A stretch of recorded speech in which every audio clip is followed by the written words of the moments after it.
नमस्कार, EMS TV में आपका स्वागत है। मैं हूं आपके साथ आकाश। आज हम बात करेंगे मंत्रिमंडल विस्तार को लेकर। मध्य प्रदेश में मंत्रिमंडल का विस्तार हो गया है, लेकिन अब आगे क्या होगा, अभी तक विभागों का बंटवारा नहीं हुआ है। और ये सब बातचीत में हमारे साथ मौजूद हैं एक्सप्रेस मीडिया सर्विसेज के प्रधान संपादक और वरिष्ठ पत्रकार हैं शरद कुमार जैन जी। सर, आपका बहुत स्वागत है। सर, आज मैं जानना चाहूंगा, कल हमने बात करी थी मंत्रिमंडल विस्तार के गठन को लेकर। अब मंत्रिमंडल का विस्तार तो हो गया, लेकिन विभागों का बंटवारा अभी नहीं हुआ है। तो क्या अब एक तरह से फिर भाजपा की अंतर्कलह सामने आ रही है और वर्चस्व की लड़ाई की किसको क्या विभाग दिया जाए? ये देखिए क्या है।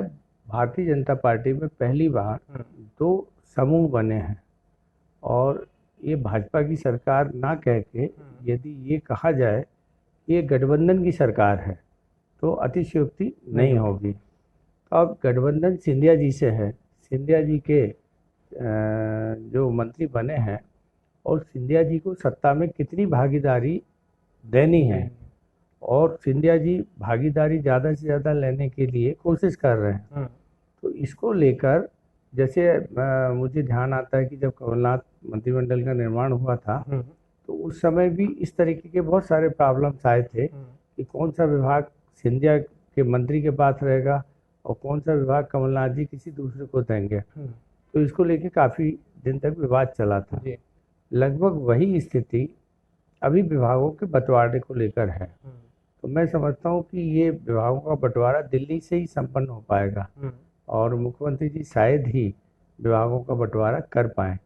तो मुझे लगता है कि एक दो दिन में जब ये सारे लोग दिल्ली में इकट्ठे होंगे और वहाँ पर दोनों गुटों के बीच में विभागों का वितरण आम सहमति से करने की प्रक्रिया होगी। पहले भी ऐसा जब भाजपा विपक्ष में थी शुरू में, तो ऐसा आरोप लगाती थी कि हर चीज के लिए कमलनाथ दिल्ली जा रहे हैं, लेकिन अब वही भाजपा में देखा जा रहा है, हर चीज के लिए शिवराज दिल्ली जा रहे हैं। नहीं, देखिए अब ये एक भाजपा में नई संस्कृति, मतलब संस्कृति नई है, नई नहीं है, ये बहुत पुरानी संस्कृति है। जब कांग्रेस सत्ता में होती थी केंद्र में और कई बार राजनीतिक दलों के बीच में गठबंधन हुए हैं और भाजपा लगभग लगभग सब गठबंधन में रही है। तो गठबंधन में काम करने का तरीका बिल्कुल अलग होता है और भारतीय जनता पार्टी का काम करने का तरीका अलग है। तो अब यहाँ पर क्या हो रहा है कि जो ज्योतिरादित्य सिंधिया जी एक अभी आए हैं, तो अभी ये पार्टी में समाहित नहीं हुए। ये जितने मंत्री बने हैं ये भी पार्टी में समाहित नहीं हो पाए और कहीं ना कहीं अभी इनको एडजस्ट होने में कुछ समय लगेगा। यदि ये भाजपा में बने रहते हैं और 2-4-5 साल जब ये भाजपा में रह लेंगे तब जाके ये भाजपा के अंग बनेंगे। बाहर से देखने में लगता है कि ये सब लोग भाजपा के हैं, लेकिन भाजपा के हैं नहीं। वो गुट जो है एक सिंधिया गुट है और सिंधिया सत्ता में अपनी भागीदारी सुनिश्चित कर रहे हैं। तो अब उन्हें लड़ लड़ के ये सारी चीज़ें लेनी पड़ रही है। कोई आदमी अपने हक अधिकार सीधे तौर पे देना नहीं चाहता है। तो मुख्यमंत्री शिवराज सिंह चौहान हो या और भी भाजपा के नेता हैं तो वो महत्वपूर्ण विभागों को अपने पास रखना चाहेंगे, स्वाभाविक प्रक्रिया है। और ज्योतिरादित्य सिंधिया अपने कंट्रोल में उन विभागों को रखना चाहेंगे, तभी तो उन्होंने अपने मंत्री बनवाए हैं। तो ये अभी एक दो दिन इसमें लगेंगे और आसानी से होने वाला नहीं है। दूसरी चीज ये भी निकल के आई है, मंत्रिमंडल का विस्तार हो चुका है, अब कुल 33 मंत्री हैं, लेकिन कांग्रेस जो है विपक्ष में वो ये आरोप लगाते आ रही है कि असंवैधानिक है, सत्ता के हिसाब से 15% होना चाहिए। तो इसको क्या कुछ लेकर अब राजनीति? देखिए 230 विधानसभा क्षेत्र हमारे यहाँ हैं और 230 के हिसाब से करीब 34 मंत्री बनाए जा सकते हैं। अभी जिन मंत्रियों ने इस्तीफा दे दिया था और विधायकों ने इस्तीफा दे दिया था, उसके बाद विधानसभा में अभी 206 विधायक हैं। तो 206 विधायक के हिसाब से यदि बनाया जाए तो मैक्सिमम 31 मंत्री बनने चाहिए थे, लेकिन विधानसभा का जो बताया जा रहा है कि 15%, तो यदि वो वर्तमान क्षमता के हिसाब से देखा जाए तो गलत है। लेकिन यदि 230 विधानसभा क्षेत्रों के हिसाब से माने जाए तो उसके हिसाब से सही है। अब इस मामले को लेकर कांग्रेस के जो वरिष्ठ अधिवक्ता हैं विवेक तनखा जी, उन्होंने कल कहा है कि वो इस मामले को लेकर सुप्रीम कोर्ट जा रहे हैं, क्योंकि जब वो इस्तीफा दे चुके तो फिर ऐसा नहीं होना चाहिए। वहीं पूर्व विधानसभा अध्यक्ष का कहना है कि एक आध दो सदस्य कम ज़्यादा होते रहते हैं विधानसभा में, तो सदस्य संख्या को आधार नहीं बनाया जा सकता है। जो विधानसभा की पूरी 230 विधानसभा क्षेत्र हैं उन्हीं के आधार पर मंत्रिमंडल बनता है। दूसरी चीज ये भी निकल के आई है, कल जो मीडिया समन्वयक नरेंद्र सलूजा, उन्होंने कहा कि जगदीश देवड़ा भी मंत्री बने हैं, लेकिन वो प्रोटेम स्पीकर है, लेकिन असंवैधानिक है।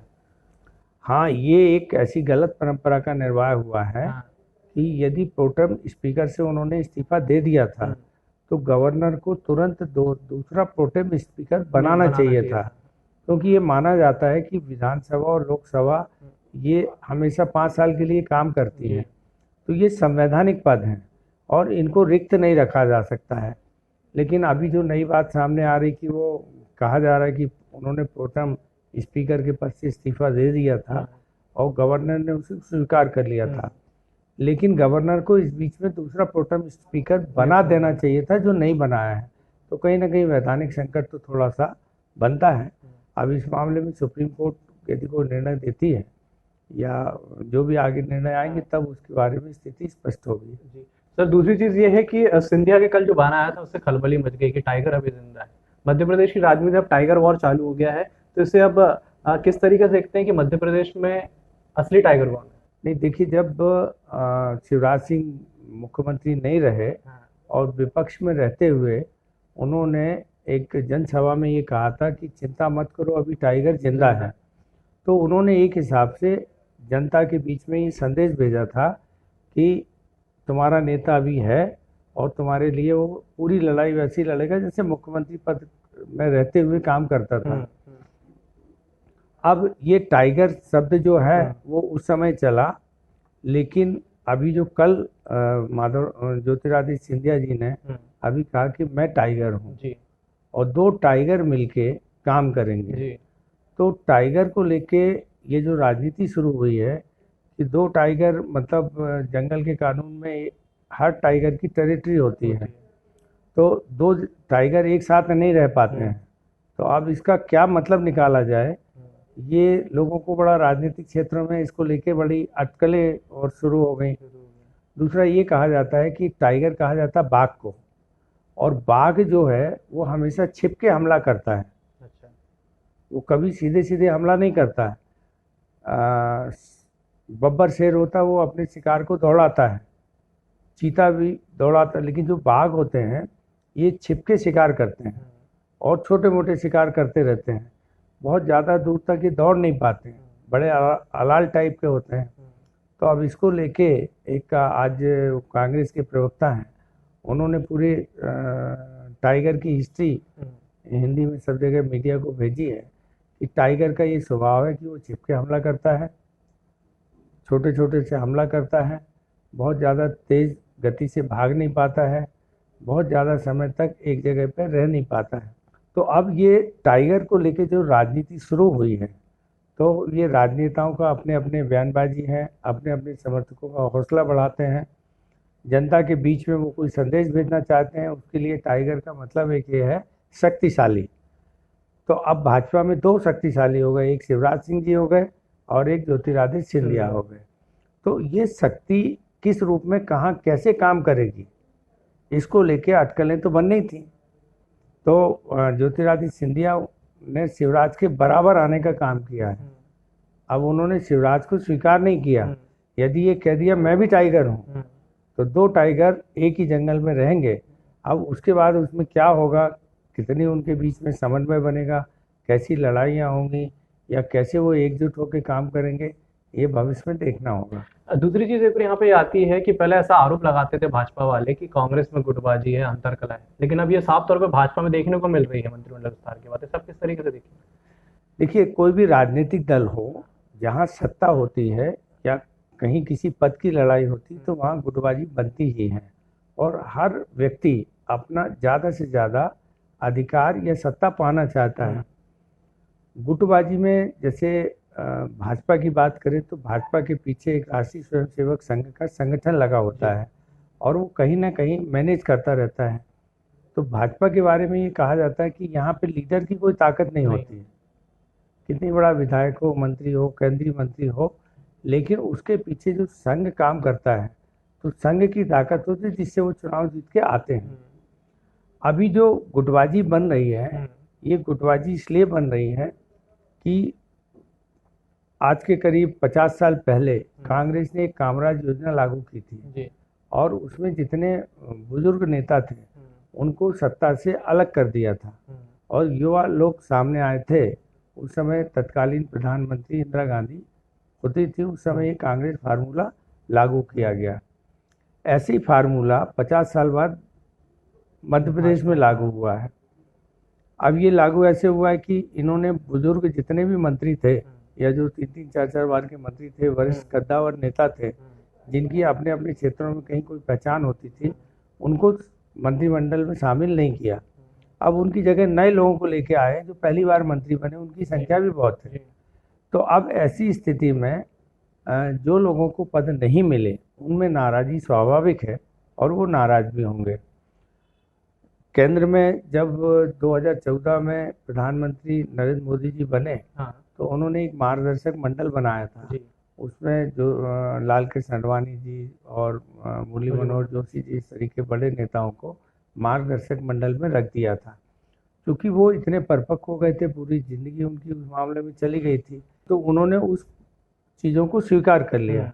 लेकिन मध्य प्रदेश की राजनीति में जिन मंत्रियों को सत्ता से दूर रखा गया है और जो कल के आए हुए बागी हैं, जो कब तक रहेंगे वो कब तक नहीं रहेंगे, वो मिल पाएंगे कि नहीं मिल पाएंगे, उसके लिए जो भाजपा के कोर नेता थे उनको सत्ता से दूर रखना, तो इसकी बड़ी प्रतिक्रिया हो रही है। और ये छोटे छोटे गुटों में, जैसे रमेश मेंदोला जी को कैलाश विजयवर्गीय जी बनाना चाहते थे, वो नहीं बना पाए। उमा भारती जी हरिशंकर खटीक को बनाना चाहती थी, वो नहीं बना पाई। तो जबलपुर से या महाकौशल से कोई एक ही मंत्री आया, तो ये असंतुलन बना हुआ है। तो ये भाजपा की आंतरिक गुटबाजी को भी बढ़ाने वाला हो गया और भाजपा में भी इसके कारण पदाधिकारियों में, मंत्रियों में, विधायकों में रोष तो बना है। अब इसको किस तरीके से समन्वय बनाते हैं, ये भाजपा लीडर्स के ऊपर बहुत बड़ी जिम्मेदारी हो गई है। एक यहाँ पे आखिरी क्वेश्चन आपसे पूछूंगा कि जिस तरह से आप देख रहे हैं इतना बड़ा संकट देश पे है, प्रदेश पे कोरोना को लेके है, चीन विवाद चल रहा है, लेकिन मध्य प्रदेश की राजनीति एक अलग ही मोड़ ले रही है। ये या तो टाइगर जिंदा पे आ रही है या मंत्रिमंडल विस्तार को लेकर बातचीतें चल रही है। ये बड़ा दुर्भाग्य है कि जब कोरोना संक्रमण का आगाज होना शुरू हो गया था, उसी समय मार्च माह में यहाँ की राजनीतिक अस्थिरता बड़ी तेजी के साथ हुई और उसमें होली का त्यौहार भी इन राजनेताओं ने नहीं मनाया। ये बाहर जाके और सारे विधायक और सब चले गए थे। कोरोना संक्रमण को लेकर सरकारों की कोई प्राथमिकता हो ऐसा कहीं नज़र नहीं आता है। वो तो जो काम सामान्य तौर पे होते हैं वो हो रहे हैं। अब ये जो 24 विधानसभा क्षेत्रों के उपचुनाव हैं, इसको लेके दोनों ही राजनीतिक दलों की प्रथम प्राथमिकता चुनाव जीतना है और चुनाव जीतने के लिए ये सारे एफर्ट्स हो रहे हैं। आज जैसे वर्चुअल रैली शुरू हो गई 100 दिन की, तो सब राजनेताओं के दिमाग में वो केवल उपचुनाव है, इसमें जनता सेकेंडरी है। मध्य प्रदेश की जनता तो सेकेंडरी में चली ही गई। अब जो 24 विधानसभा क्षेत्रों के चुनाव हैं वो या तो ग्वालियर चंबल संभाग में है या मालवा अंचल में है, एक आध सीट भिन्न की है। तो अब जो भी सरकार काम कर रही है वो ग्वालियर चंबल संभाग के लिए अथवा मालवा के लिए काम कर रही है। तो सरकार मध्य प्रदेश में तो अभी कहीं काम करते हुए दिख नहीं रही है। दूसरा ये हो गया कि जो राजनीतिक अस्थिरता बनी और ये जो मंत्रिमंडल का मैसेज गया, तो अधिकारी कोई काम नहीं कर रहे हैं। तो अधिकारी जो रूटीन में काम करते रहते थे, तो अभी 5 मंत्री थे, अभी मंत्रिमंडल का विस्तार होना है, तो सब वेट एंड वॉच उस मुद्रा में थे। अब ये 33 मंत्री हो भी गए, तो अब इसके बाद अभी तक विभागों का वितरण नहीं हुआ और उसमें भी सबका पूरा का पूरा कांग्रेस और भाजपा दोनों का ध्यान उपचुनाव पे है। तो अधिकारी अभी ये समझ नहीं पा रहे हैं कि उपचुनाव में क्या परिणाम होंगे, तो वो पूरे कॉन्फिडेंस के साथ काम नहीं कर पा रहे हैं अधिकारी। तो राजनीति में जब तक ये उपचुनाव के परिणाम नहीं आते हैं तब तक मध्य प्रदेश में राजनीतिक अस्थिरता बनी रहेगी।